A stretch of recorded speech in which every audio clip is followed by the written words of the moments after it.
Let's check out what Doris Burke has for us. Well, Kev, Freak in the last matchup against the Wolves played a role for them. He finished with 8 points, and part of that scoring came from beyond the arc, adding a few threes to his already impressive season total.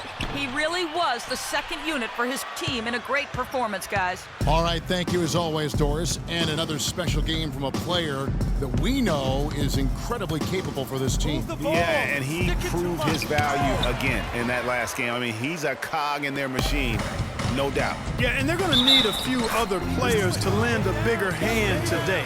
I mean, they can't expect him to carry the entire load 2 games in a row.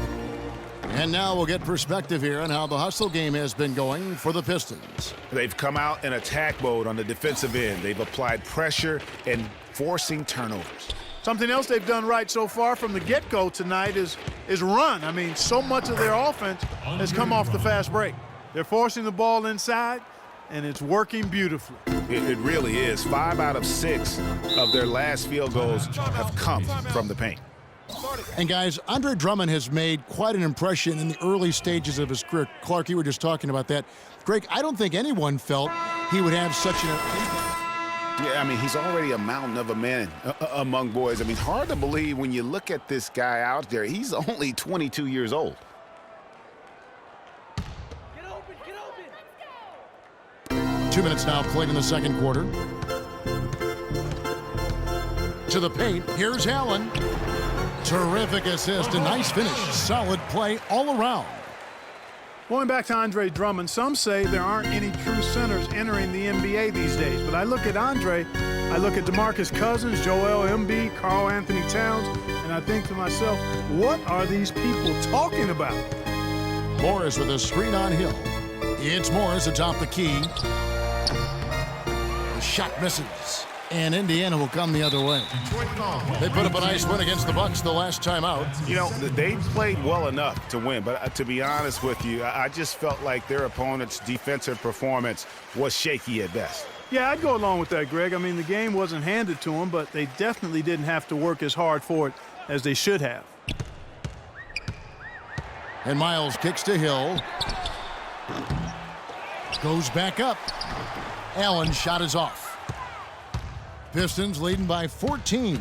Freak with it. He's picked up by Hill. Morris a screen.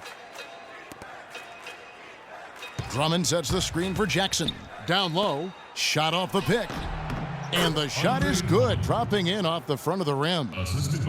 And that's now 9 points here for Drummond. For Indiana, they've gone 50% from the floor in the second quarter, 3 of 6. And talking about Andre Drummond, I remember when he fell to number 9 on draft day. All sorts of experts were making excuses as to why. But even then, there was this eerie feeling that some teams had made a huge mistake in passing on him. And that feeling turned out to be correct. They get the rebound. Morris kicks to Caldwell Pope. Drummond dishes to Jackson. Drummond a screen. Now here's Freak. He's guarded by Ellis. Move the ball. It's sticking too much. 5 on the clock. McLeod. Hill pulls it in. The shot's there for him, and he's got to take it. I don't care if he doesn't convert. That's a shot he has to continue to take. Here's Turner. And a big bounce off the rim, but it sinks right in. Turner's got 8. You know, he's got a lot of inches on the defender in that matchup, and he can just shoot right over the top of him without worrying about being bothered. Here we go, Pacers fans. Now coming on the court are your Pacers. So an entirely new group in now for Indiana. Mahaney's checked in. That'll do it for the first half. It's Detroit up by 15. Ty looking.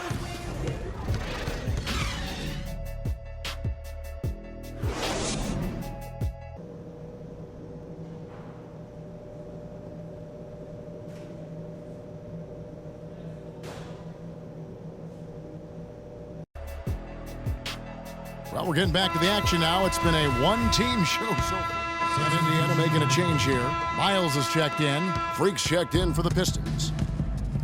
On the court for the Pistons, McLeod in at shooting guard. Andre Drummond is out there with Marcus Morris. Then there's Harris, and it's Jackson in at the point. Ellis can't get it to go. Well, at least he had the presence of mind to change his shot when the defense got on him. You got to improvise sometimes. It's stolen by Hill.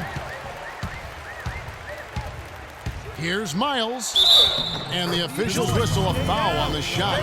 The bucket's good. He'll go to the line.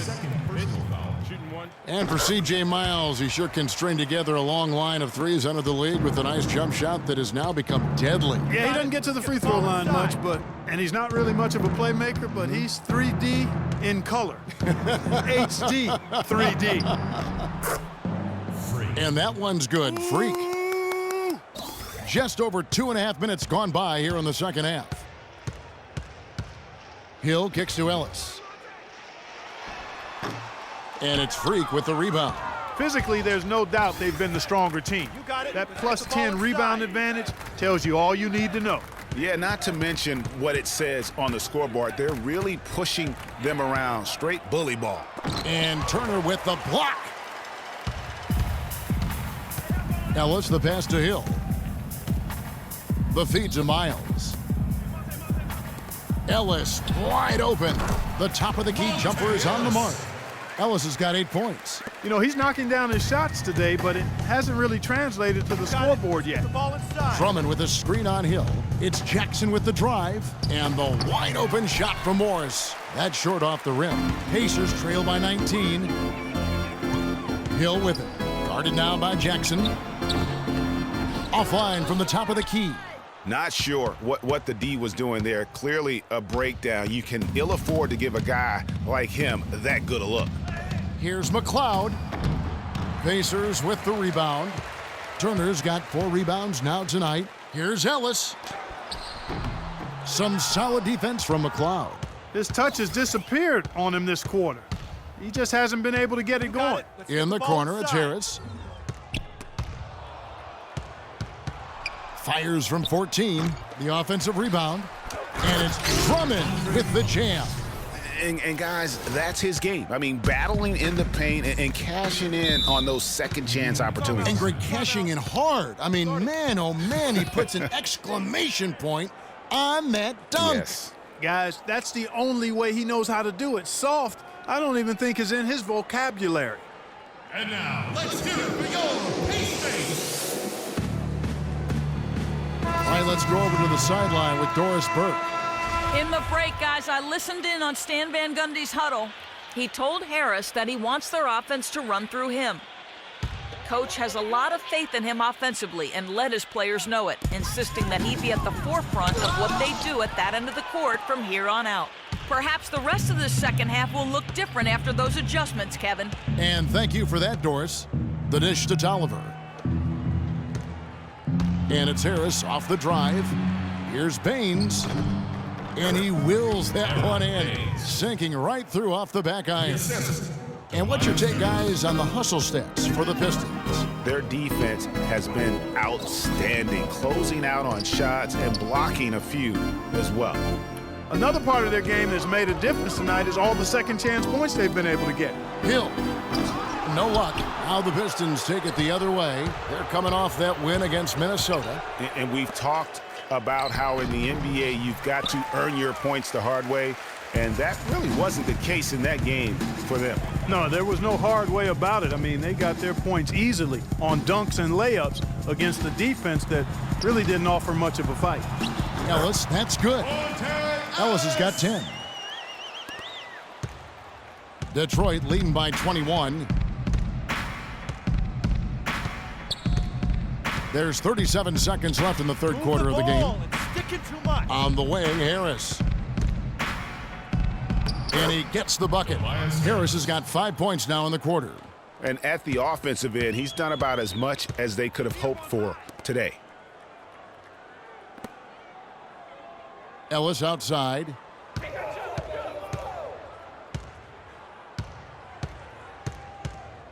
It's back to Hill.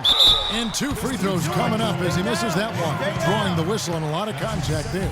The story in the first half was their low free throw percentage. They've corrected that here in the second half, and hopefully they can build on it. And so Detroit takes this one by a big margin. A resounding victory for them. And Greg in enemy territory, no less. And that's exactly right. But with the way they controlled the game.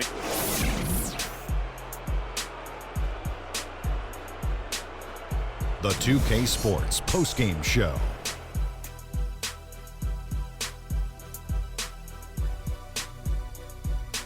Kevin, thank you, and now we get a chance to check out our Jordan Player of the Game.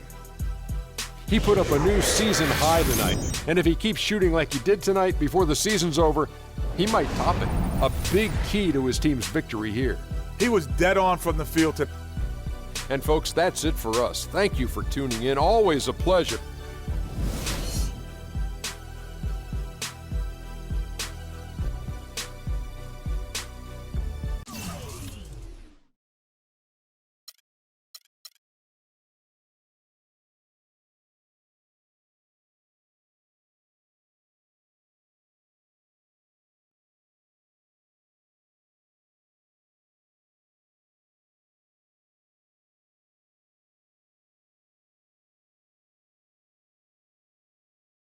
I told you, Dom Pagnotti always delivers. Brand Jordan Freak prototypes. Open the box, check them out.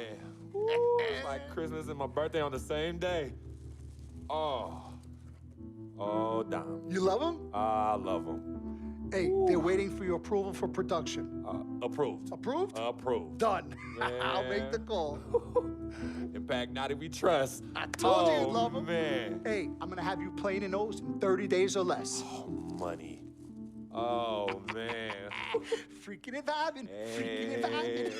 Freaking and vibing in these, baby.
It's been a long road trip. Last game is tonight, and I know I want to get out of here with the win. We'll be back in front of the home crowd soon, but now's not the time to be looking ahead. I need to step up my game and help this team get it done. No excuses.